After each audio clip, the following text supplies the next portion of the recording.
গত ২২ অক্টোবর ঢাকা, নারায়ণগঞ্জ ও গাজীপুর সিটি কর্পোরেশনের সব সরকারি কর্মকর্তা ও কর্মচারী ও দেশের সব তফসিলি ব্যাংক, মোবাইল ফোন অপারেটর এবং বেশ কিছু বহুজাতিক কোম্পানির কর্মকর্তা কর্মচারীদের অনলাইনে আয়কর রিটার্ন বাধ্যতামূলক করে রাজস্ব বোর্ড।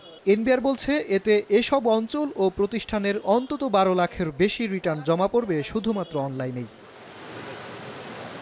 ২৪ নভেম্বর পর্যন্ত অনলাইনে নিবন্ধন করেছেন ১২.৫ লাখ গ্রাহক। এর মধ্যে ই রিটার্ন জমা পড়েছে ৫ লাখেরও বেশি, যা ২০২৩-২৪ অর্থ বছরে একই সময়ে ছিল ২,১৭,০০০। তবে অনলাইনে রিটার্ন বাড়লেও এ সময়ের মধ্যে মোট রিটার্ন ১৫ লাখ অতিক্রম করেছে, যা গত বছরের তুলনায় খুব একটা বেশি নয়। এরই মধ্যে প্রতি বছরের মতোই এবারও বিনা জরিমানায় রিটার্ন দাখিলের সময় প্রথম ধাপে বেড়েছে ৩১ ডিসেম্বর পর্যন্ত। তবে অন্যান্য বছরগুলোতে নভেম্বরের শেষ মুহূর্তে সময় বাড়ালেও এবার প্রায় ২ সপ্তাহ আগেই সময় বাড়ানোর ঘোষণায় মাস শেষেও সার্কেলগুলোতে ভিড় নেই বলছেন কর কর্মকর্তারা। শেষের ১৫ দিন আমাদের চাপটা থাকে, আমরা সার্ভিসটা লোকবল জনবল নিয়োগ শেষের ১৫ দিনে বেশি রাখি। সময় বৃদ্ধির কারণে যারা করদাতা ইটিআইএন ইতিমধ্যে নিয়েছেন তারা সকলেই আয়কর রিটার্ন দাখিলে সচেষ্ট হবেন এবং এই ৩১ ডিসেম্বরের ভিতর আয়কর রিটার্ন দাখিল না করিলে আপনাকে জরিমানা দিতে হবে।